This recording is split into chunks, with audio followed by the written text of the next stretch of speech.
નમસ્કાર, આપ જોઈ રહ્યા છો જેકેએસની ગુજરાતી વાત કરીએ તો નારી એરફોર્સમાં પશુઓને બચાવવા હિન્દુ યુવા સંગઠન સહિત ગ્રામજનોએ મામલતદારને આવેદનપત્ર પાઠવ્યું હતું. સમગ્ર વાત કરીએ તો લાખણી તાલુકાના નાની એરફોર્સમાં છેલ્લા કેટલાય સમયથી પશુઓ ફસાયેલા છે. 24 કિલોમીટરના અંતરમાં રખડતા પશુઓને ઘાસચારો અને પીવાના પાણી બંધ કરાતા નાણી સહિત આસપાસના ગ્રામ્ય વિસ્તારના લોકોને જીવદયા પ્રેમીઓમાં ભારે આક્રોશ વ્યક્ત કરવામાં આવી રહ્યો છે. જેમાં ખાસ કરીને થોડા દિવસો બાદ વડાપ્રધાન નરેન્દ્ર મોદી નાણી એરફોર્સમાં આવવાના હોય અને એરફોર્સ ઓથોરિટી દ્વારા એરફોર્સમાં પીવાના પાણી અને ઘાસચારાની વ્યવસ્થા બંધ કરાતા ફસાયેલા પશુઓ ટપોટપ મોતને પેટી રહ્યા છે. ત્યારે ખાસ કરીને નીલગાય અને દેશી ગાયોને દોડાવીને ગેટની બહાર સુધી લાવવામાં આવે છે. બાદમાં વધુ પ્રમાણમાં પાણી પી જતા રોજબરોજ નીલગાયોના મોત નિપજતા જ અરેરાટી પસરી જવા પામી રહી છે. જે મૃત્યુ પામેલા પશુઓ આજે પણ નાણી તળાવની આસપાસ મૃતદેહ નજરે પડી રહ્યા છે. જ્યારે મરેલા પશુને લઈને નાણી સહિત આસપાસના ગ્રામ્ય વિસ્તારોમાં રોગચાળો ફાટી નીકળવાની શક્યતા સ્થાનિકો દ્વારા વ્યક્ત કરવામાં આવી રહી છે. ત્યારે તાજેતરમાં જ પશુઓને પીવાનું પાણી કે ઘાસચારાની વ્યવસ્થા ઊભી ન કરાતા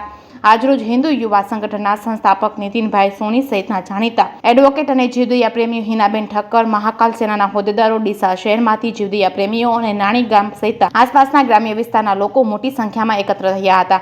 લાખણી મામલતદારને ઘટનાસ્થળે બોલાવી જીવદયા પ્રેમીઓએ આવેદનપત્ર પાઠવ્યું હતું. 24 કલાકમાં પશુઓને બચાવવા માટે આગળ આવ્યા અને સરકારને વિનંતી કરવામાં આવી હતી અને 24 કલાકમાં નાણી એરફોર્સમાં પશુઓ માટે ઘાસચારો અને પીવાના પાણીની કાયમી વ્યવસ્થા ઊભી કરવામાં નહીં આવે તો આવતીકાલે સોમવારથી નાણી એરફોર્સની બહાર જીવદયા પ્રેમીઓ અને જીવદયા પ્રેમીઓ દ્વારા ઉગ્ર આંદોલન કરવાની ચીમકી ઉચ્ચારી હતી. સાથે જે પરિસ્થિતિનું નિર્માણ થશે તેની જવાબદારી સરકારની રહેશે તેવું જણાવ્યું હતું. જેકેએસની ગુજરાતી સાથે ભરત ઠક્કર, ડીસા. જાણવા મળ્યું એટલે આજે અમે ઘણા ગામ લોકો, ગૌ ભક્તો બધા સાથે મળીને નાણી એરફોર્સની મુલાકાતે આવ્યા છીએ.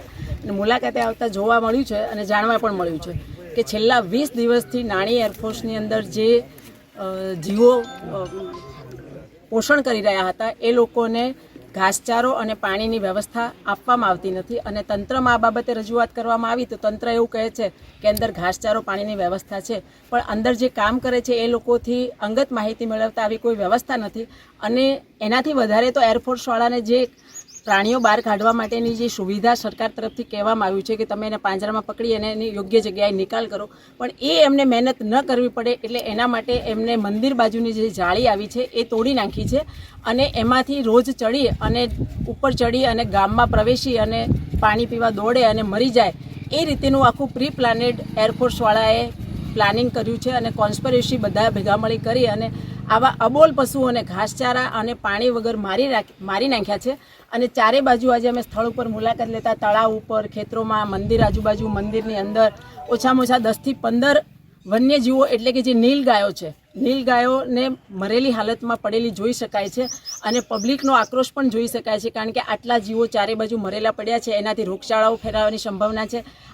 અને જે પાણી વગર વન્યજીવો મરી રહ્યા છે એના કારણે એ દોડતા દોડતા ગામમાં આવે છે પાણીની તરસ छिपावा અને ક્યાંક ગામ લોકોને પણ અડફેટે લઈ લે છે. આજે પણ મેં સાંભળ્યું કે 2 બાઇકવાળાને અડફેટે લઈ લીધા, ક્યાંક નાના બાળકોને અડફેટમાં લઈ લે છે. તો બધી રીતે આ તકલીફ ગામ લોકોને થઈ રહી છે. અને વધુમાં તો જે વન્યજીવો છે એને ઘાસચારા અને પાણી વગર એરફોર્સવાળા મારી રહ્યા છે. અને એ જોતાં આ જે જીવો મર્યા છે એના માટે તંત્રનું ધ્યાન દોરવામાં આવ્યું છે. અને તંત્રને અમારી રજૂઆત છે ગામ વતી મારી કે આ જે ગુનો જાણી જોઈને વન્યજીવોને મારવાનો કર્યો છે એમાં IPC 429ની FIR દાખલ કરવી જોઈએ અને એરફોર્સવાળા સામે સખતમાં સખત કાર્યવાહી થવી જોઈએ. અને એમને અમે કહીએ છીએ કે તમે ઘાસચારો ન પહોંચાડી શકતા હો, પાણી ન પહોંચાડી શકતા હો તો જે ગામ લોકો પહેલાં વ્યવસ્થા કરતા હતા, ગૌ ભક્તો જે રીતે વ્યવસ્થા કરતા હતા એવી વ્યવસ્થા કરવાની અમને છૂટ આપો. તો કહેવામાં આવે છે કે PM મોદી 15 તારીખે આવવાના છે એટલે અમે અંદર કોઈને એન્ટ્રી ના આપીએ. તો PM મોદી વધારે છે કે પ્રાણીઓનો જીવ વધારે છે એ મારો પ્રશ્ન માર્ક બને છે. તો આ વાત મીડિયાવાળાને વિનંતી છે કે PM મોદી સુધી પહોંચાડે અને PM મોદીને કહો કે આપ આવો, એની સામે બિલકુલ વાંધો નથી, પણ તમારા આવવાના કારણે જીવોની હત્યા કરાવો એ વ્યાજબી નથી. ગામ નાણી, મારું નામ કોનાભાઈ રબારી, કોનાભાઈ મેવાભાઈ. અમારા એરફોર્સ નાણી આવેલું, એમના એરફોર્સની અંદર નીલ ગાયું 10, 15 થી 20 ગાયો મરી છે. બધા ગૌ ભક્તિ બધા આવી અને અમારા પણ આપણને નક્કી કર્યું છે કે આ ગાયો મરે છે.